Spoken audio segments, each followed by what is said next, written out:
Consciousness-altering substances without understanding truly what happens at the very subtle level of our neurophysiology and what it is, will always be some kind of little replica of big pharma. It's an attempt of introducing quite forceful and at times violent way of dealing with the body, in hopes to have a very quick access to the information that is otherwise would require very different handling.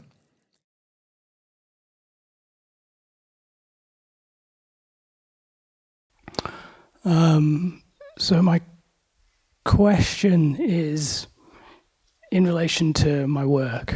It's related to my work. So I'm a psychotherapist. I've been working since 2011.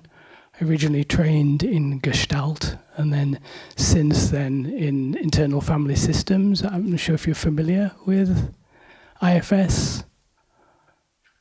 Can you? What's the acronym for? What's the acronym for? Internal family systems. Oh, yes, okay, yes, yes, of course. Yeah. Internal family system, yeah. So the past few years, it's taken a few years to align my work with my spiritual path and understanding as far as I've come. And I feel it's aligned pretty well, but I feel that that's an ongoing process.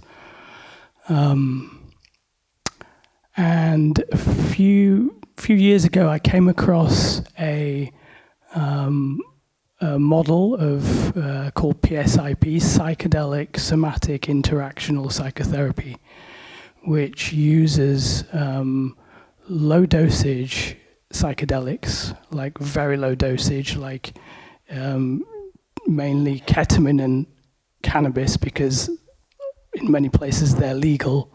So using, like, for example, equivalent of a couple of drags of cannabis smoked, and it's a very powerful modality for clearing trauma.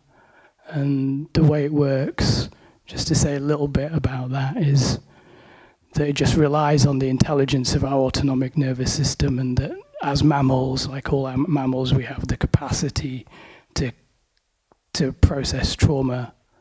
But the medicine helps with the aspects of us that interfere with that process. And cannabis in particular helps dissociation emerge into awareness and clear that, so that people can reassociate with whatever they've been cut off from that they need to process.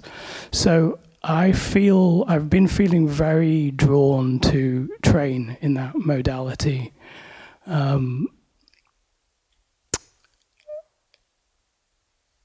And that training, like part of the training, the initial training is experiential. So there's a 5-day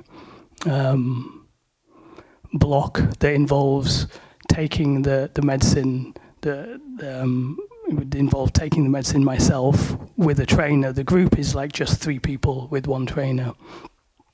So it's experience. That aspect of it is experiential. And then, so the question is, I've heard you speak a little bit about psychedelics online, and I understand from what you've said that all psychedelics are Tamasic, which is, as far as I understand it, that's why you advise against the use of them, and that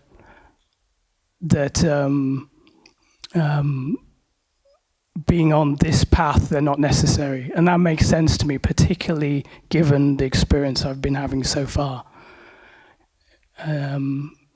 So I don't feel a need for them personally, given that I feel interested to follow this path. But I'm wondering, if there's two questions. One, would it be problematic for me to engage in that process, taking the medicine, being on this path? That's the one side of it. Would it in some way, for my constitution and whatnot? And then the other side is that I feel it's pretty clear to me, it seems pretty clear to me that psychedelics can be very, very helpful for people. And so when I'm working with people, I feel that it might be, for some people, it might be really helpful. And so that is part of my wish to train in this modality, is to offer that. So, yeah, I just wanted, it'd be great to hear your thoughts, feedback around that decision, because I'm really on the edge of deciding to train. But given what you've said on YouTube, I've been having like a doubt about it. Mm-hmm. So it'd be great to hear from you about that. Sure, I can hear clearly where you're coming from, and I could detect. Well, it's fairly straightforward. There are two really questions, two inquiries that I feel would be good to cover. But before we go there, I want to just lightheartedly say that it's two topics when I talk about. I lose followers on YouTube: psychedelics and geopolitics. So whenever I express where I stand, okay, as a human being, I have always have a lot of stuff thrown at me. And whenever I speak about psychedelics and consciousness, also people are, even if they've been long time followers, they seem to get very offended. So you can see that in the comment section. But I welcome this very much, because it affords the possibility to not only to revisit that, but to speak maybe from some angles prior to that not really fully covered. So first is the role of psychedelics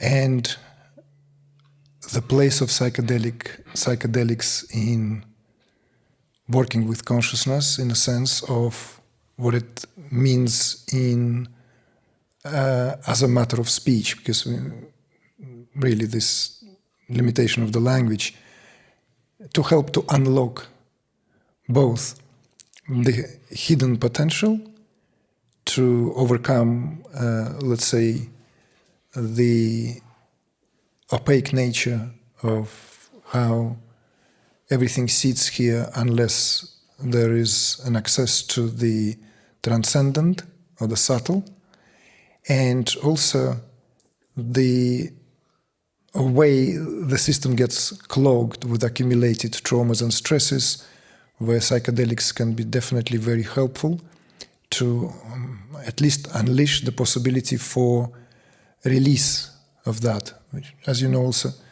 in the United States now there are a lot of groups and a lot of, I don't know if a lot of studies, but tests are being made utilizing psychedelics particularly for PTSD disorders, right? For veterans and not only. Historically, of course, we can venture into how far that goes. Right? In every culture, we can find consciousness-altering substances. In every culture, we can find psychedelics. It's a matter of fact. And how these psychedelics were used,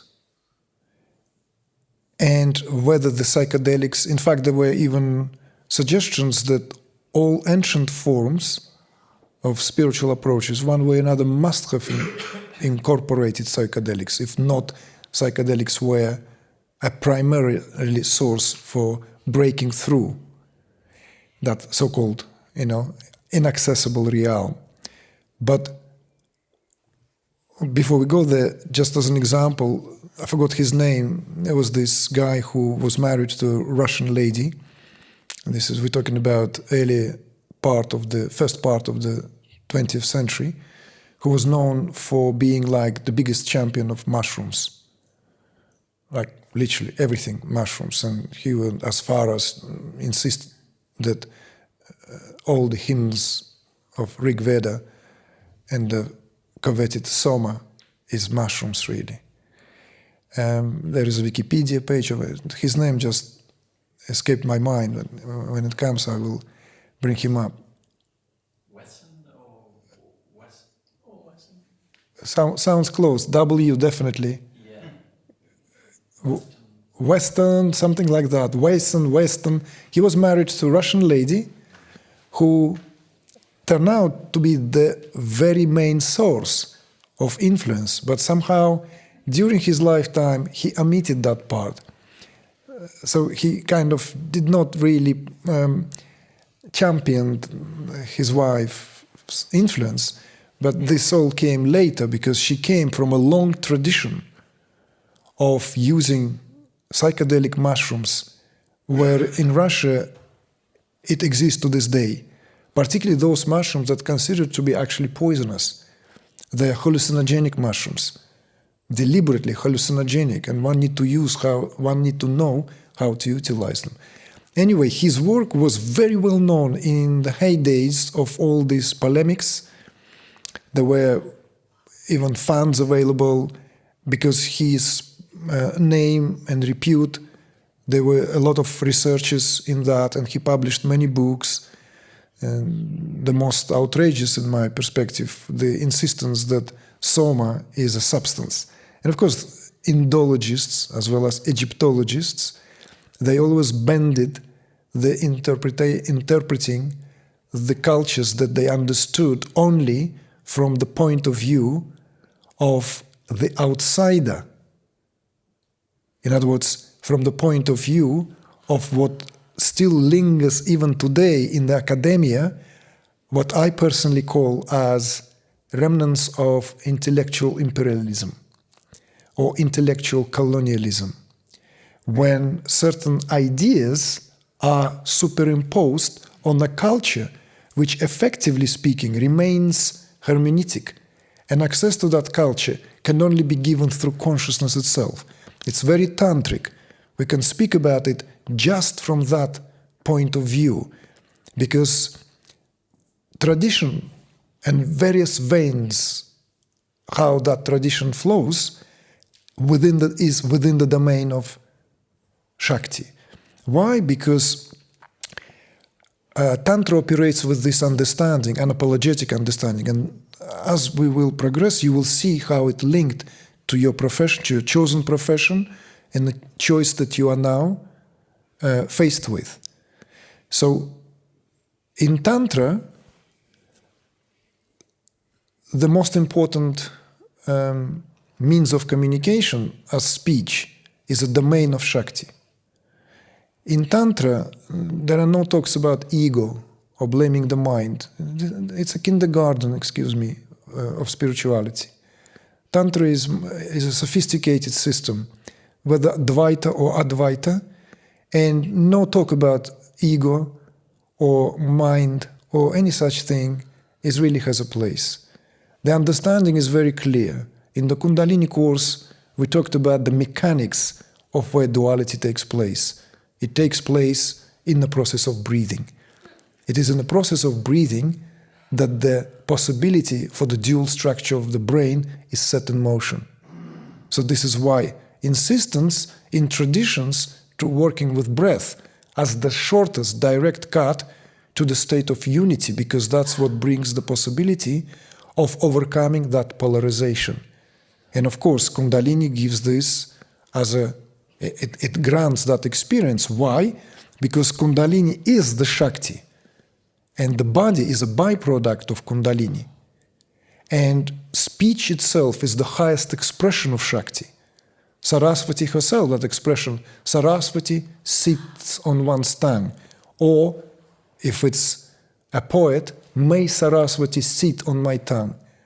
Or if you go somewhere and you belong to that tradition, they will tap you on the shoulders and may Saraswati sit on your tongue.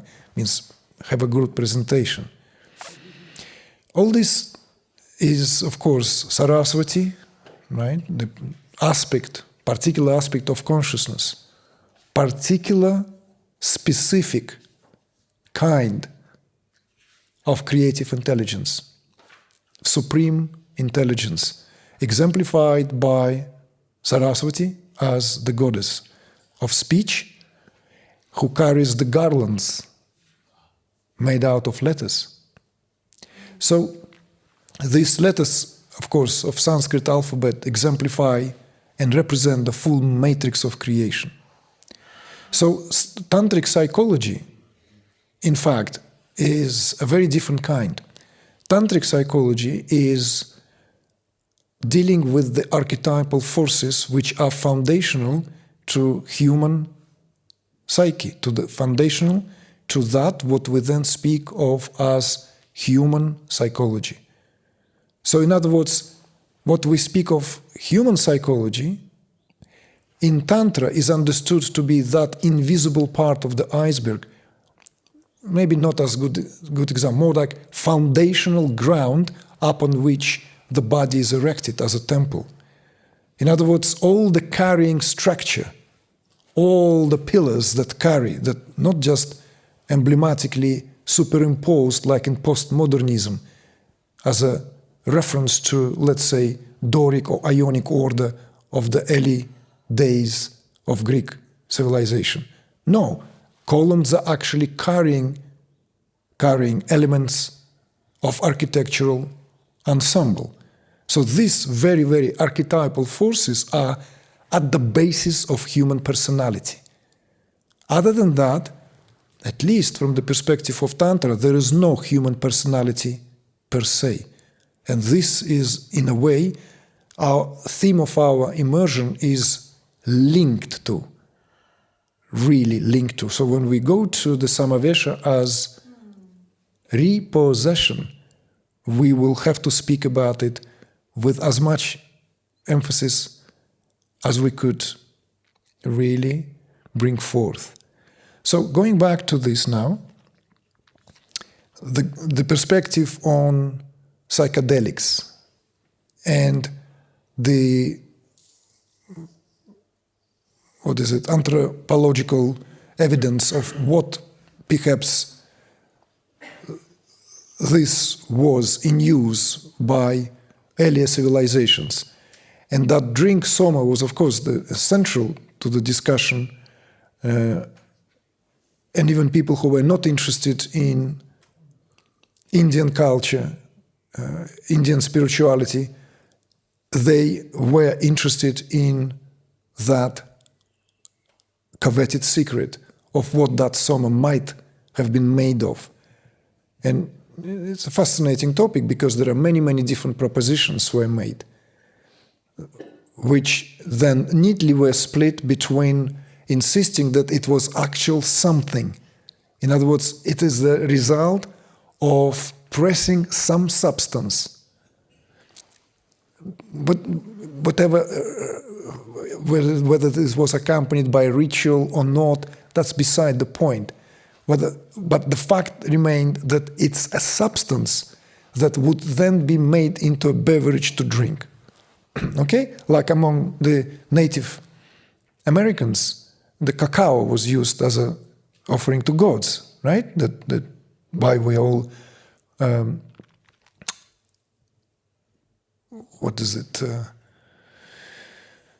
why we all like chocolate? Why do we all like chocolate? Yeah, of course, serotonin is released, right? And all this stuff. But there's another reason for that. Why serotonin is released? When you see this, like this way, let's be a little bit more imaginative, a little bit more creative in our inquiry. Well, you know, for hundreds, maybe thousands of years, this beverage, this drink, was an offering to a powerful, powerful being, being that sustained subtle realm from behind the scenes. So bringing that, you know, along with tomatoes, potatoes, tobacco, into Europe, into the old world, you know, because cacao did not grow in the old world. Cacao only grew in the new world, in Americas. It now grows in Africa. It grows, it's there are plantations of cacao in many countries where climate allows. But you know that all, right? It's very well known. But I'm hinting at something else here altogether. See? So chocolate as a drink was an offering, an intoxicating offering. And I've taken, well, not quite as elaborate, but still in these kind of ceremonies where you drink a big cup of this hot, very thick, not like in the Belgium brasserie, I'm not talking about that, and they're also quite thick, but a real cacao. Within minutes you feel how it all begin to flow through your veins. And I begin to kind of like impact your energetic field at least. So back to the Soma, because it's very important. Because if we speak about Soma here, then everything else would be easy to link. Because Soma here is central to Vedic culture. Central. And of course, if it's central to Vedic culture, and there's no Tantra without Soma. So, because Soma, accordingly, is the final result of all that, what this is all about. After all this, what we drew and discussed and talked, all this culminates in drinking the nectar of immortality. The Amritam, that nectar of immortality, or the ancient Greek ambrosia, is that what it represents. Soma, effectively speaking, is that nectar of immortality. So the one who partakes in that Soma quenches the eternal thirst. You don't need to be a scholar, but if you want to know the essence of Indian spirituality, the essence of Hinduism, you can go straight to the concept of Soma, because it's central. There are only few deities mentioned as much as Soma in Rig Veda, along with the deity which stands for that lunar quality. That whole Somic concept is very refined, it's profound. In fact, when you begin to dive into this, it becomes like a rabbit hole. All depends how far you are prepared to travel. So this central aspect of drinking Soma, right? Like Mandala 9 and Mandala 10th of the Rig Veda all sings about Soma Pavamana. It's actually called 9th Mandala, Soma Pavamana, central deity. Meter like this, Rishi so, and so it goes. Rig Veda was composed over several hundreds of years. By the most modest estimation, it doesn't belong to a single author. It was composed by most illustrious rishis India has ever produced. In the very ancient times, some say 2, others insist it could be 5, or as much as 10,000 years from now. So the concept of Soma, the nectar of immortality, you see, is it a drink? Is it something that was mixed, filtered, because it's constantly, filtering through the wool cloth, to satisfy the thirst of the gods, offered wholeheartedly. May it brings us an offspring. May it gives us the strength of 1,000 horses. And so it goes, you see? All this elaborate verse upon verse upon verse. Rig Ved. Dr. David Frawley, who is also dubbed in India as White Rishi, it's a very, very coveted title, has called Rig Veda as the greatest hymn to Shakti ever composed. He made this an extraordinary contribution as an insider into the whole field of Indology, because he studied it in India with Indian masters through the initiation into tradition by adepts. See? So his wasn't just a scholarly enterprise in sitting somewhere in Oxford or Sorbonne or even Varanasi, but there are many scholars today go to India and they study, but they bring their ideas how they want to study. You see, Carl Jung also went to India, but he went to see Ramana Maharshi, but ended up sightseeing Taj Mahal. So, came back from India. No Ramana Maharshi. It's safer not to. Because he understood that if he sees Ramana Maharshi, it's not going to be like Taj Mahal, It's going to be the end of Carl Jung as we know it. So this is the problem with Indology. Indologists want to study Indian civilization in safety without being converted. The word converted without being repossessed. Indian civilization is all about possession and being consciously possessed by the highest divinity. That's the meaning of Samavesha. So we kind of going a bit ahead of ourselves in our discourses, but since you brought this out. So in the process which Tantra speak with tremendous clarity, because Tantra deals with knowledge of spiritual anatomy, that esoteric dimension, which is rich in the understanding of the structure of the subtle body with all its pathways of energy, with all its wheels of energy, with the way that the power traverses through these pathways, and how that culminates in the rekindling of the most important glands, and with the rekindling of the most important glands, pituitary and pineal, when the unlocking of that, where that juice of immortality begins to freely flow. Freely flow, of course, it's more like trickle. It just trickles, you see? In a normal human being, due to that very structure of anatomy, there is periodically a drop of that soma develops. It has to. But as soon as it trickles down, it is being immediately consumed by gross fire, by gross Agni. So in other words, it doesn't reach the destination. It doesn't drop into the heart. It's being consumed by too strong fire, which has a specific name in Sanskrit. Very specific name. It's the worldly fire. Literally, as the fire that cooks the food. In the yogi, there is a transformation takes place. In a yogi, like in every one of you. When the Kundalini takes place, the process begins. One becomes a yogi at a certain phase. This is it. You are, whether you like that epithet or not, that's what it is, traditionally. So in the one in whom this process is alive, then certain metamorphoses begin to take place. And which prevents from, but first of all, the gastric fire is being now monitored.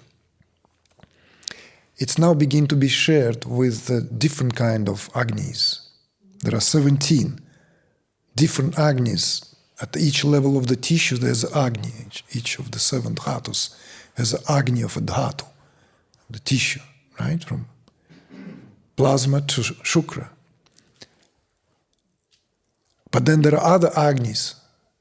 So when the finer Agni is kindled, the Agni of true apprehension, or in other words, we could call it gnosis, the jnana, the Agni of jnana, the Agni of true knowledge. Then the gastric fire is completely different. That's why many of you who go through awakening, many of us, because I went through this myself, the gastric fire cannot digest a lot of food. Adjustments need to be made, sometimes quite radical to one's diet. You can't just eat as before. It won't do. Or you enter merry-go-round. So this is very important because this all together gives you your own understanding how you want to work, where do you want to proceed in terms of whether the consciousness-altering substances can replicate or reproduce these processes that I'm attempting to articulate or describe. So the rekindling of this crucial gland is paramount to the way of unlocking that coveted drink Soma. And the process of filtering that Rig Veda speaks of, filtering, so that all this is fit for the consumption of gods, the deities. The deities reside in the body, and many of these deities have been so starved with proper offerings, so they went into this also state of homeostasis. Some deities depart, and body begins to deteriorate. This is at least tantric understanding. I know many people will hear that and will ridicule this perspective. Let them ridicule that. But I nevertheless want to share this. This is tantric understanding, that there are no such thing as liver, kidneys, heart, and so forth. These are seeds of respective goddesses, respective Shaktis. In most of them, they are in a state of dormancy because they're not receiving offering. You see? The offering that is being received goes only for sustenance of the gross body and, of course, the organs themselves, but not the residing deity. As above, so below. And that is vice versa. That same structure is how our atmosphere is made. Every level of our atmosphere is also contains different realms. So if we are planning only to land on the moon for our whatever needs, not clear quite what the needs are, except that Russians or Americans, whoever first, or to the Mars, then the whole conversation, of course, is out of the window. And all this conversation with realms of various forms of energy is not being considered here at all. So the science here of macrocosm and microcosm is not just interconnected, is one being reflection of the other. So whatever offerings are being made here, likewise reflect in the offerings made out there. Vedic Pandits perform these offerings outwardly. This is their duty. This is the holding the torch of spiritual knowledge, like since the day of the Prometheus. Once that knowledge is given to human beings, it is then becomes the responsibility of the custodians. You see? So all these very elaborate rituals of pouring milk over the Shiva Lingam, performing Homa and, reciting mantras, reciting special, like all these substances that there's many substances that are thrown into the fire. They are outer replicas of the internal processes. I said that already to my students, close associates, that our path is not the path of outer performance. If that was, we would have performed this, we would have had to learn this. We make these offerings internally. We make these offerings within our subtle anatomy. So all this performance is there. And it is in conjunction with Indian tradition itself, with Vedic and Tantric tradition. You either follow the path of outer performance, or you give yourself fully to that internal process where that performance is being done, as it were, on your behalf, because that's what organism here is. Tantrically speaking, there is no such thing as human body. It's a frightening prospect for a Western mind. So this is why maybe many scholars come that close, but then they back off. Or they want to create some kind of hybrid, you see? That they will take what is useful from there, just like a popularity of yoga. Yoga was richly borrowed in the 90s and later on, and right? That only certain aspects of yoga. And yoga became massively popular as an industry until voices began to be raised both in East and West that it's a misappropriation of a truly holistic system. You know, just because millions, if not billions, of mats being sold all over the world, and people stretch themselves, and that reflects on the shape of their buttocks and makes them, you know, touch younger. It doesn't mean that they're doing yoga, but it's still called yoga. So voices were asked, well, why don't you call something else this and leave our yoga alone? People were ridiculous. You know, don't be ridiculous. It's postmodernism. Everything goes. You know, there's no such thing as your yoga. Who are you to say that? You know, it's a democracy. It's liberal. Liberal on top of that. We talked about liberal democracy. We know liberal democracy and the military complex are very cozy partners. So all this is interconnected now. See? To this very moment. Now hear this. My perspective on this is where I really walk a thin line of really losing a lot of people behind, because it will not be liked.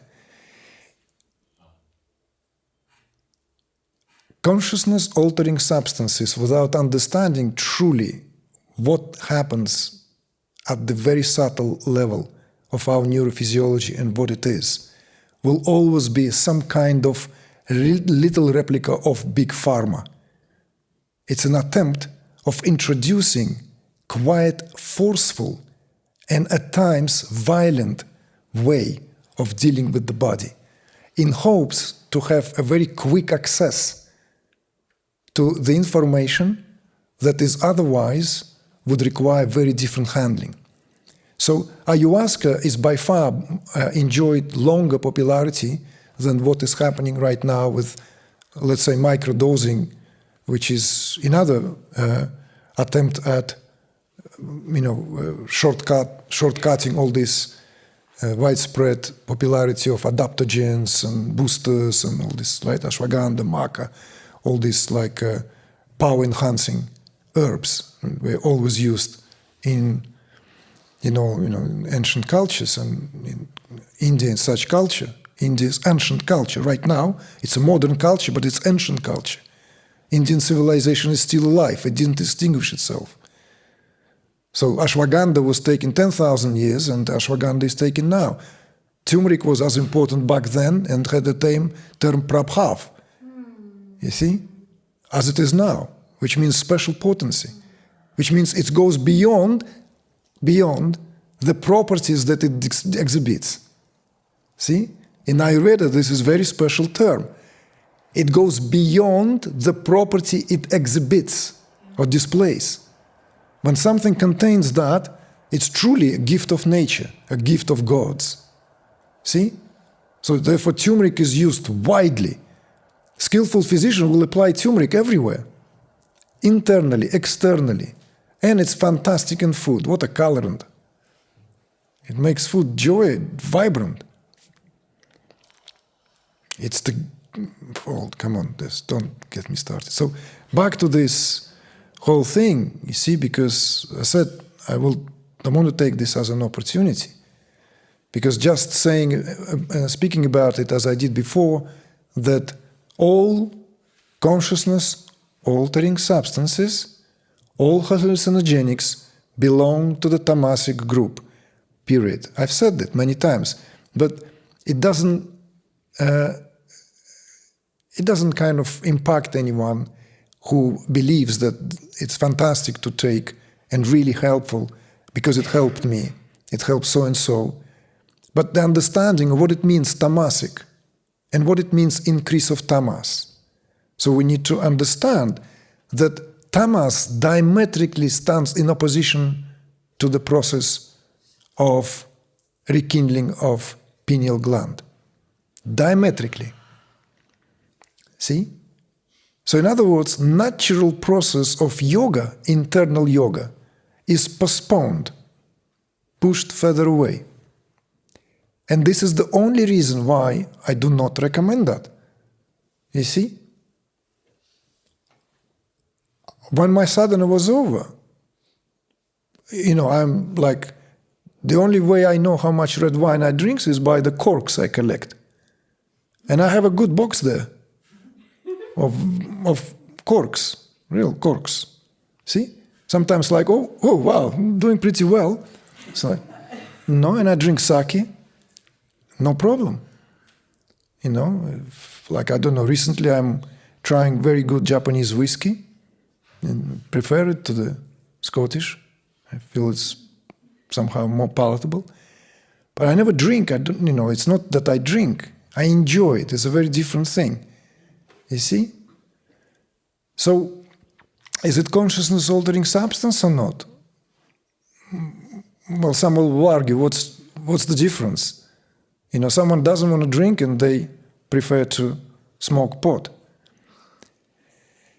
Isn't alcohol tamasic? Yes, of course it is. Of course it is tamasic. But once you rose above the gunas, in a sense, your consciousness no longer affected. You ought to try how your consciousness is affected.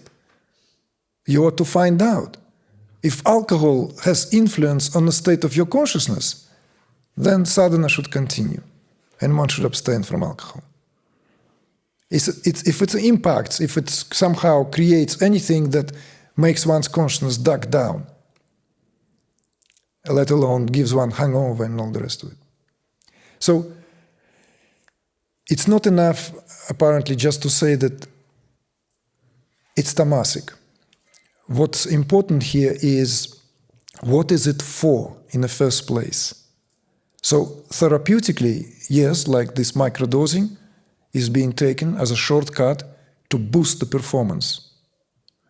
But you know what it is, what it means to boost the performance with anything that one way or another revs the nervous system. Revs the nervous system. Like it gives that. It means that with the continued use, the nervous system is incapable of working at its optimum without that microdosing.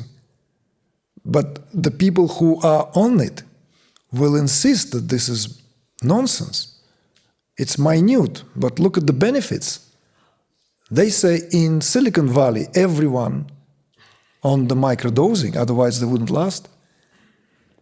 It's too competitive world. You can't be in Silicon Valley and just, and just smell the roses as a distressing, And you need something more aggressive. So, don't want to now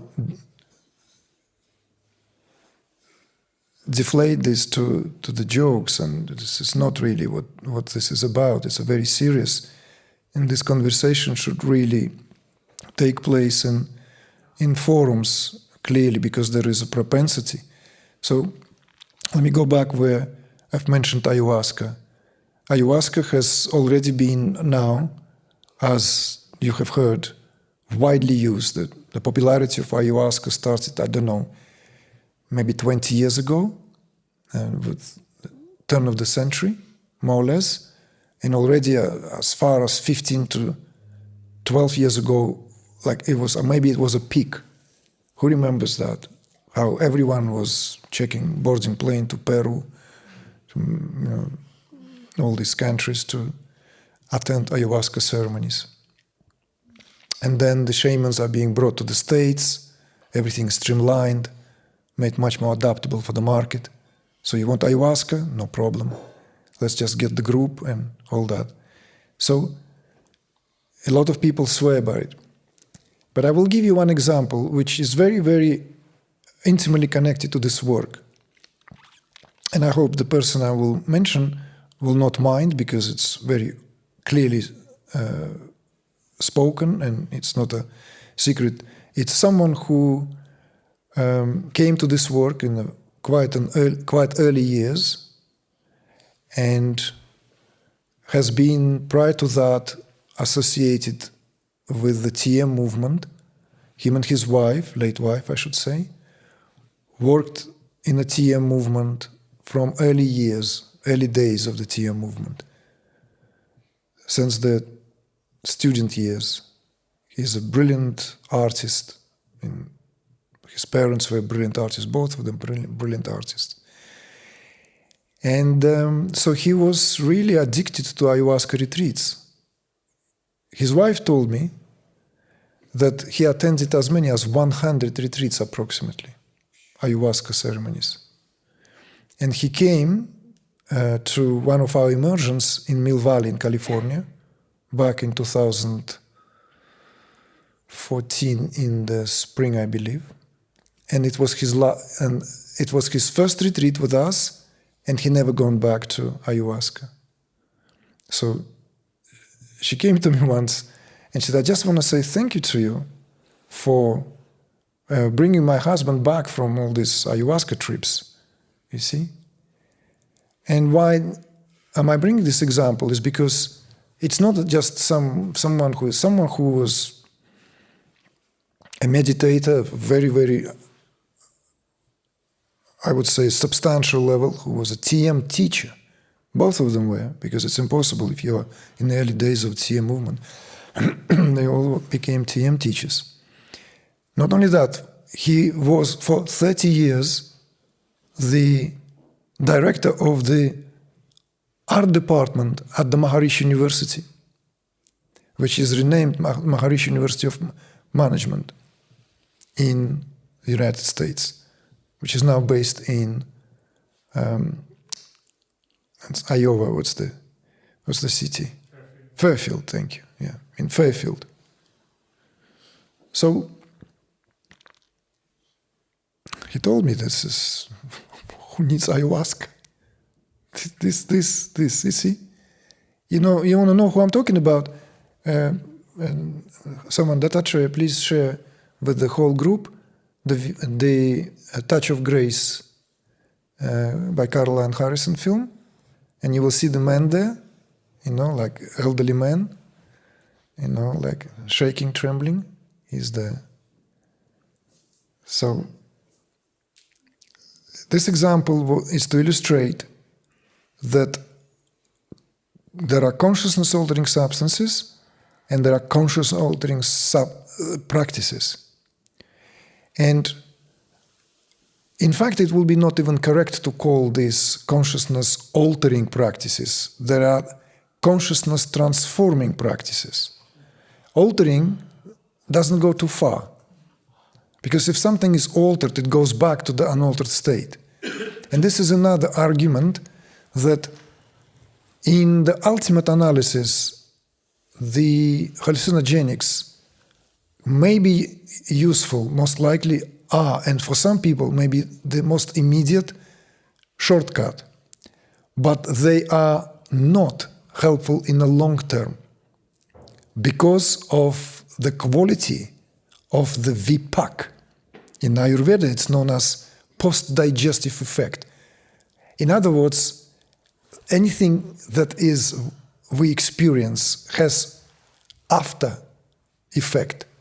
The food we eat, there is the immediate digestive impact of this or that food, this or that herb, this or that spice, and then it has a vipak, which is the effect of that substance after it has been digested.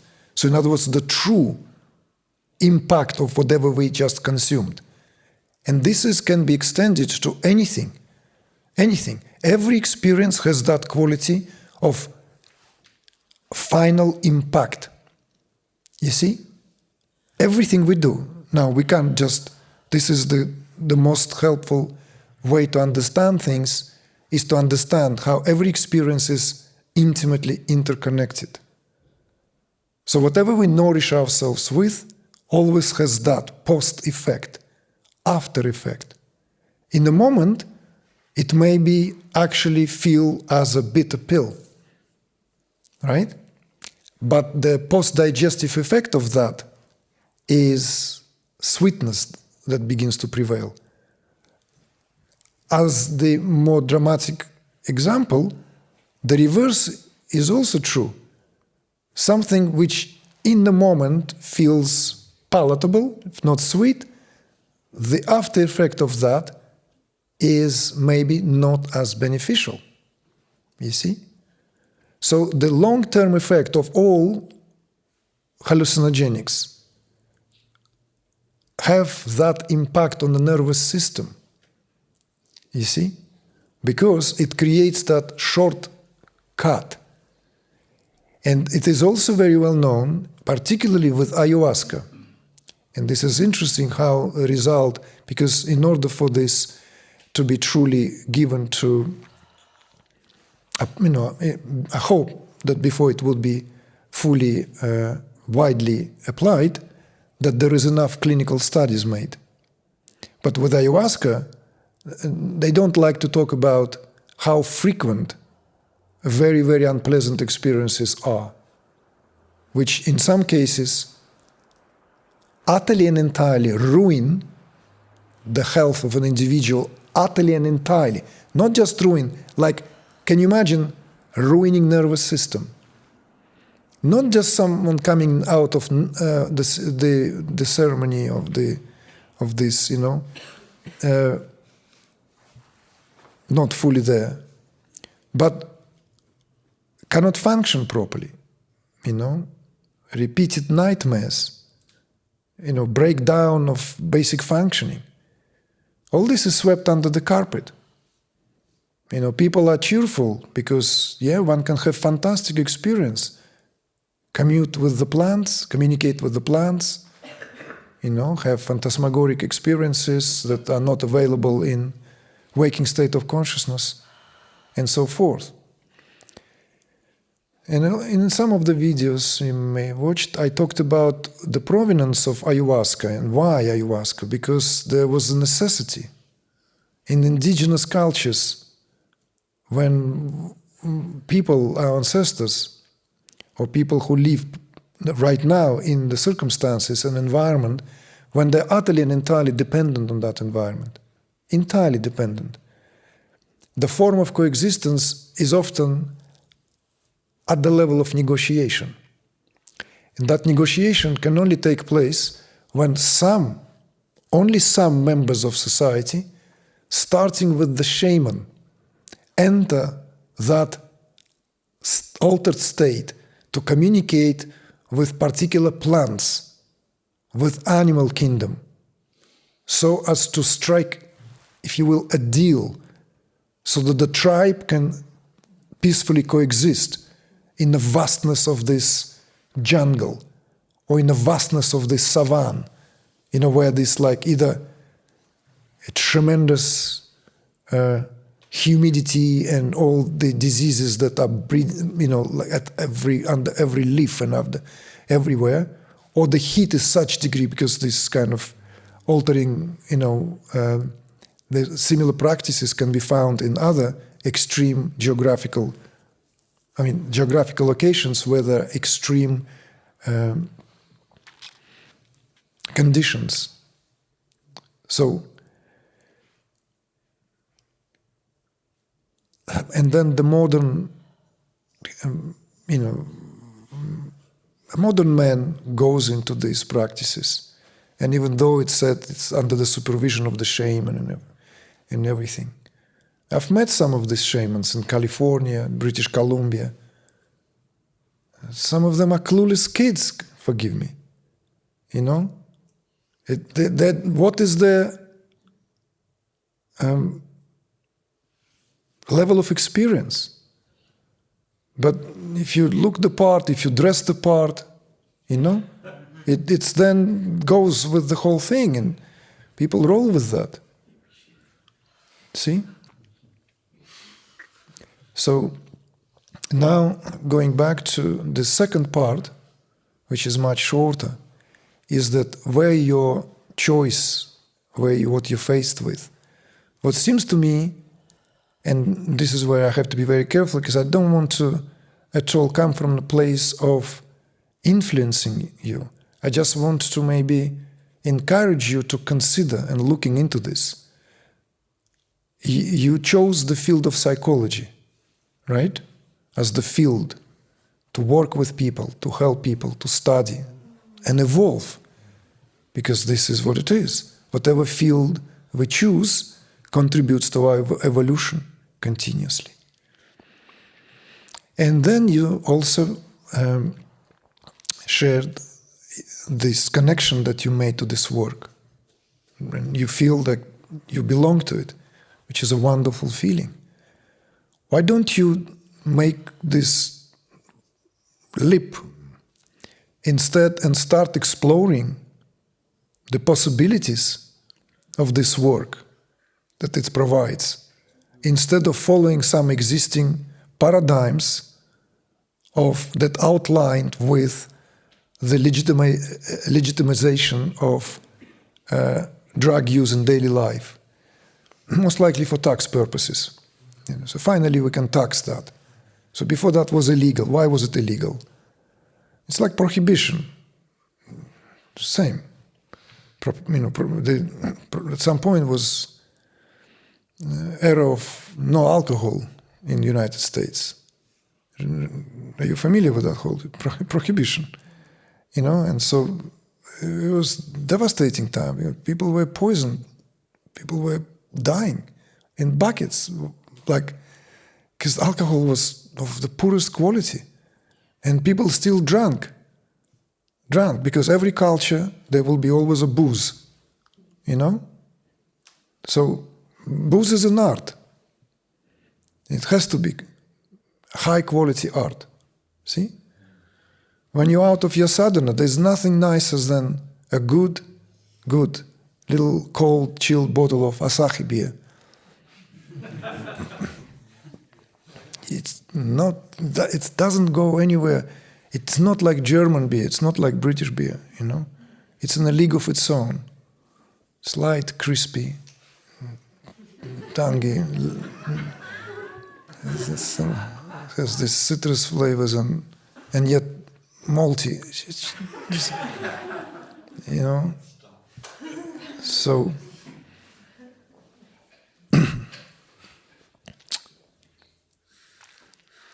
and to conclude this out of general interest, I was invited to Sedona at some point by this wonderful couple, Jose and Lynn Fuentes. Jose and Lynn Fuentes. And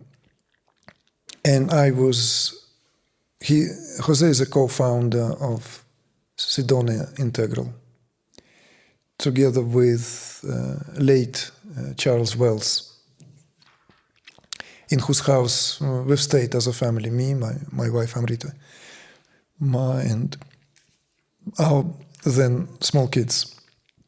And then I came back there again. Charles Wells worked with Timothy Leary in the first group back in the days.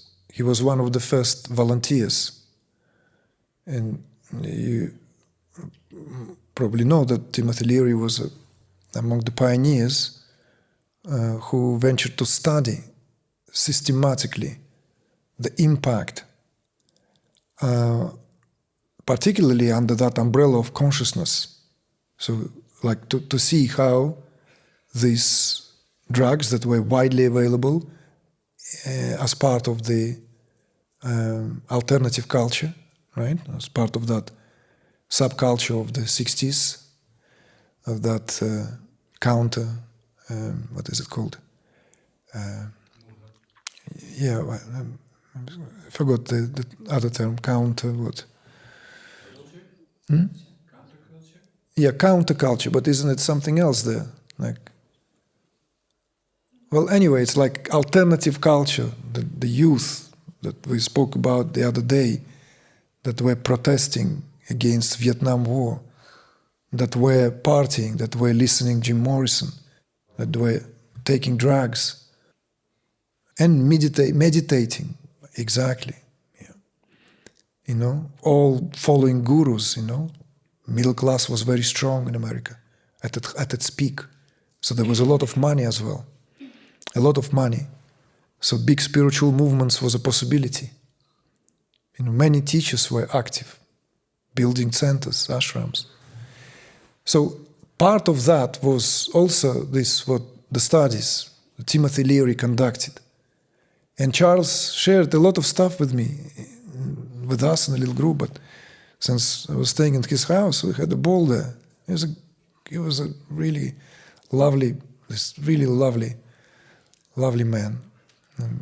Ordained monk first in his youth, who renounced his monkhood because he came to terms with his sexuality and realized that he wants to express it. And it was expressing itself in a particular way. He was gay, and he was interested in spirituality. And this was his first introduction, in a way, outside of very different environment he grew up, like Christianity, right, in very orthodox form. And he was also the co-founder of that Integral Sedona as an offshoot of Ken Wilber's work. And this is where I was invited to carry programs. And so Charles told me how they all worked there, you know, like they would take LSD in increased dosages every morning, you see? And then they will go on that trip, right? And once the impact subsides, well, in a small dosages, it wasn't much. So just noticing the changes and writing in their journals, you see? And then this, as it begins to get increased, and all these clinical studies, and then, of course, measuring the blood pressure, the brainwave activity, and so forth, to see what, you know, it was a systematic study that Timothy Leary conducted. And of course, there are always casualties, isn't it, everywhere. So some people came out of all these researches completely hooked on LSD, you know, like hooked. Others realize that they don't want to do it, see? And Charles himself realized that there are other ways to feel high, to get high.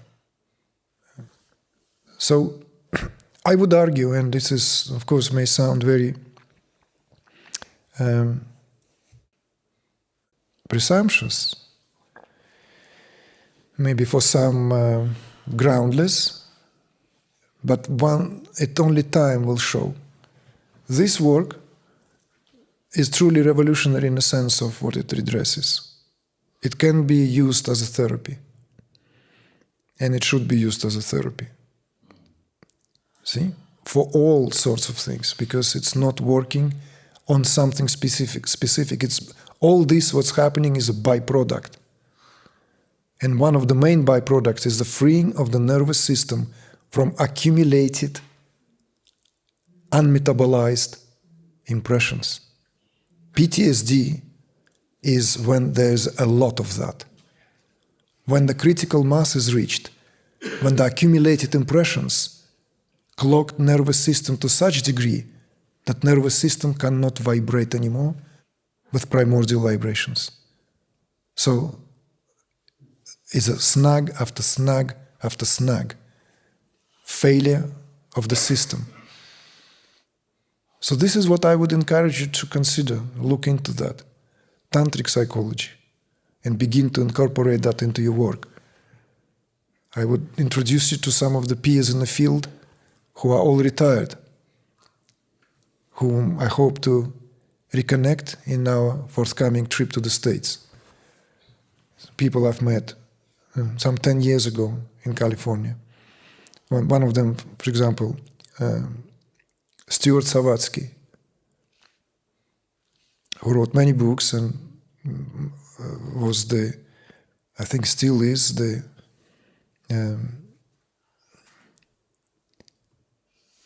he's a president of that association, in the Institute in Mill Valley, and for transpersonal psychology. So all these people in the youth went through Kundalini process. All of them had masters, not master degrees, real masters. They had spiritual teachers who initiated and launched them on a path. They went through the Kundalini process. Wonderful people. It's such great joy to converse, to speak to these people who not were only able to complete the process to whatever degree, because Kundalini is not such thing like none of us can claim we complete the process. It's an open project. But in some cases, the toll was so strong that it was like balancing acts, bringing the family. But they were placed and raised to the occasion to become in service of those in need. So they formed this Institute for Transpersonal Psychology, which was revolutionary back in the days. It's far cry from clinical psychology of Mr. Jordan Peterson. Transpersonal psychology incorporates the concept of both superego and superconsciousness. See? So in other words, it's a truly psychology which comes from Oriental traditions. It doesn't just work with conscious, subconscious, and unconscious. No, it also has superconscious. In other words, it has Shiva.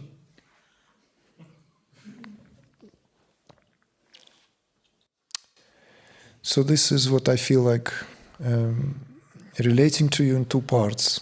I don't know if I answered that fully, why my stand on psychedelics, because there has to be clarity for what purpose one takes. And I did make an omission.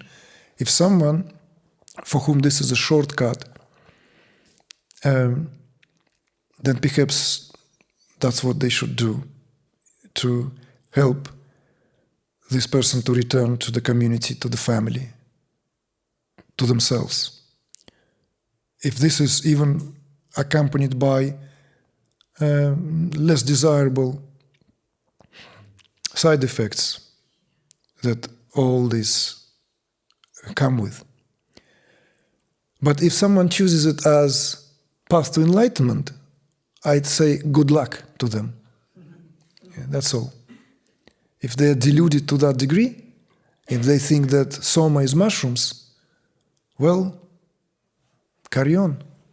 You see, carry on in that, and I wish one all the best. You see what can be altered there. So I'd be very interested in following your suggestion of seeing how this work would inform my work. I'm not sure how I would do that, but well, this will require a tremendous level of realignment on your part, willingness to study this truly and see how this can be incorporated. Because I'm not telling you forget what you're doing, you see? Because if you watch my videos, in many of these videos I'm very critical in all modern approaches which are called psychological approaches as well. That's the view that is supported by understanding that some of these approaches are simply very, very limiting. You see? And the best maybe point of departure I would recommend is for you to read Sri Aurobindo. That the book by Dalal, that Atreya gave me a copy, by the way. I don't know why he did that. You don't give books to your teacher unless you want to offend him. but we're good friends, so I wasn't offended. It was published some like 15, 17 years ago. It's a collection of Sri Aurobindo's writings towards new psychology, called. We can share that. Will you share that, please? Yeah. So this would be a springboard, great springboard to read how the great yogi, great sage of a not so distant time from us, foresaw this as a kind of and foretold that there will be a need for evaluation of psychology. And this book is about that, towards greater psychology. So where the necessity for this understanding that, you see, the tantric psychology and yogic psychologies, I'm sometimes baffled when some Westerners, well, they're not necessarily Westerners, but they live in the West and do their work in the West, call this as other psychology or ancient psychology. And we are modern people. Yes, that is to a degree. But when we speak of the archetypal forces, to say that someone 10,000 years ago experienced anger in a different way than I do is nonsense. There are archetypal ways of how we experienced emotions. And these emotions, dare I say, did not change. Just like that water in a glass did not change despite the result of billions of years of evolution. It is still H2O. When something works, nature keeps it. It doesn't waste time to improve it. So when some declare that, well, these teachings are fantastic, but they're no longer applicable. Only ethical and sociological considerations are here at work. That is true. And this is where a lot of wires get crossed, perplexed. A lot, particularly in puritanical countries like United States. Or maybe Anglo-Saxon world in particular is notorious for pedestalizing and then depedestalizing. It likes to have heroes and then trample over. There's a joy in that. There's a joy in install someone and then having a good orgy and that, like it just baffles me. You see, like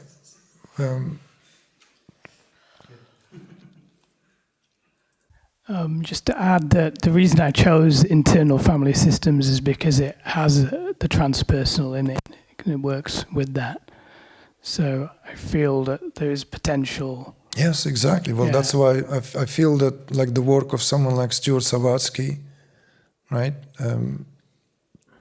whose brilliant book, one of his latest books, but not the latest, Towards Greater Intimacy is a must for all family, for all psychologists working with families, with couples. It's really fabulous. And picking up on your point about, for some people, bringing them back, to functioning or family, psychedelics might be useful.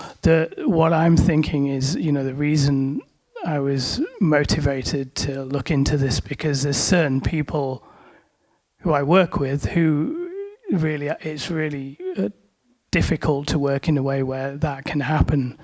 So, yeah, I feel maybe in those cases, and they're not on the path, the cost of taking a psychedelic maybe once or twice for a therapeutic purpose, the benefit may outweigh the cost. So it's just, I just wanted to be just on that point. Yeah, that was my thinking around this. So, is there anything more you could say about that? Well, yes. I know it's a serious topic on a light-hearted level. When when we caught our 16-year-old, she was trying to convince us that she was going through a difficult time and she needed some help from smoking pot a little bit. She insisted she took it on a therapeutic level. So, you see, you never know how this is, where the line will be drawn, what we say is good, safe, small dosage, this. To me, for instance, yes, of course, there will be always interest. I want to just give it another spin. Are you aware that when it comes to pot, marijuana, there's very little of real marijuana left that is not genetically altered? Genetically altered. So the components are now being switched, right? The marijuana has two main components, and that I forgot them. Yes, which one is, by the way, is that supposed to calm the nervous system? Is completely on a decrease. Completely. There is a fantastic documentary about that. Very recent, investigative, unbiased. Not at all like it's not just like conspiracy or controversy drawing, just really collecting facts and giving the history of marijuana throughout the history of humankind, areas, geographical, this, that, historical, all the way to our times, when finally the need rose, what is it called? Supply and demand. When it began to be played quite strongly, tapered with, to such a degree that those who are connoisseurs, right, in the countries like Holland, where marijuana was available freely already back in the 90s when I was in my youth, no, not youth, but when I was in my 20s. They say that there's no marijuana as it used to be. No, you can't find it. Because everywhere it is possible, it was turned into the industrious level of production.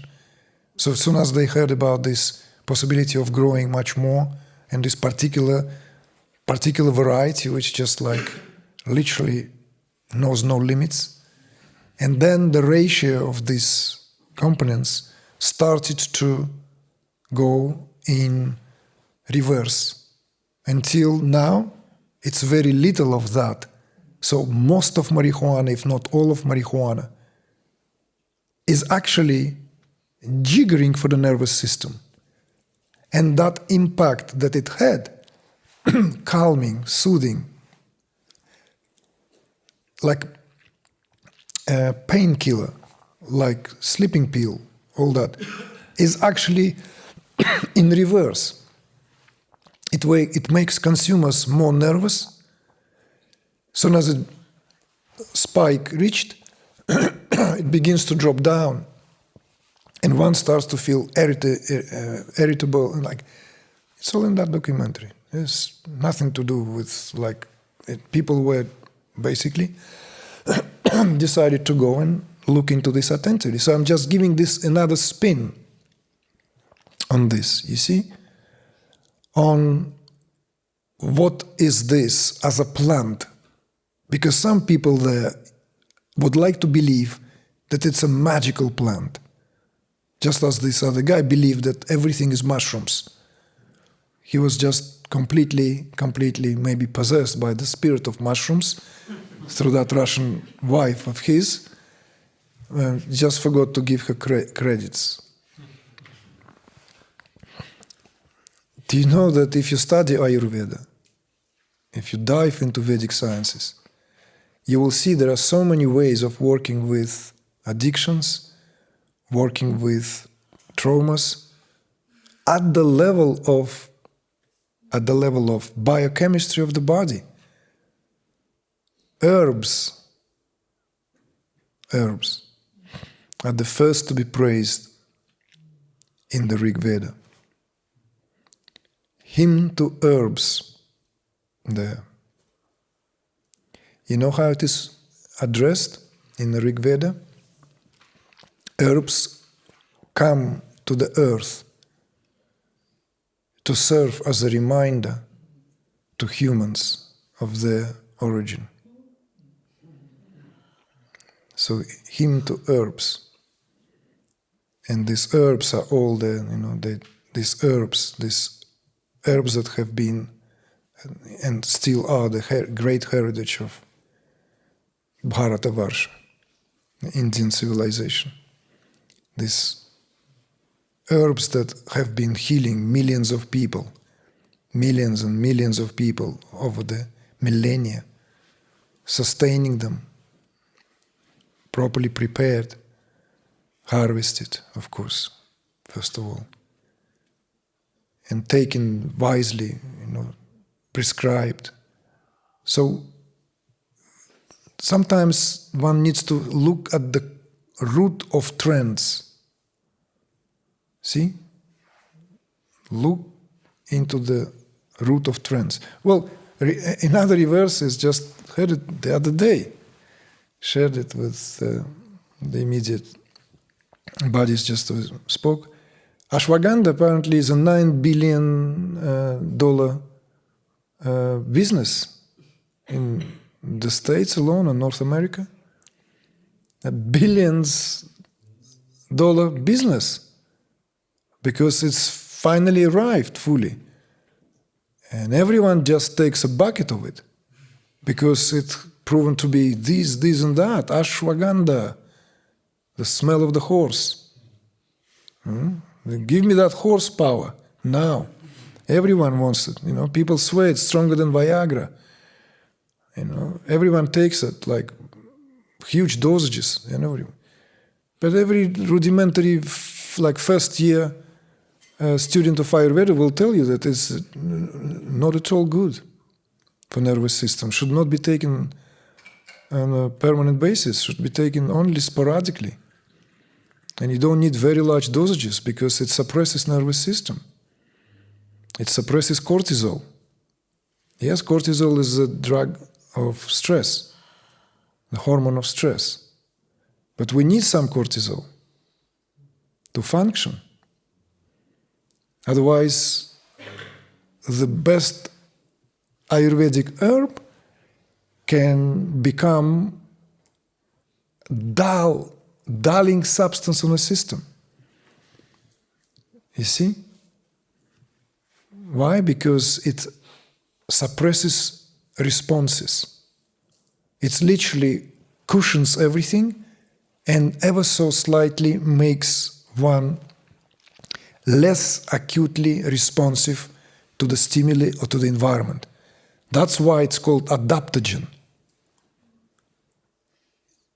In the science of Ayurveda, there are these terms, rasayana, purgative herbs and substances, and adaptogens. Rasayana builds, but adaptogen suppresses. You can't take adaptogen all the time. And if it's a $9 billion business now, and it's not a difficult plant to grow, see? So people just taking it without any consideration. It's our time, you see? All this is sign of our time. Sign of our time. Like how things how things get perplexed very quickly.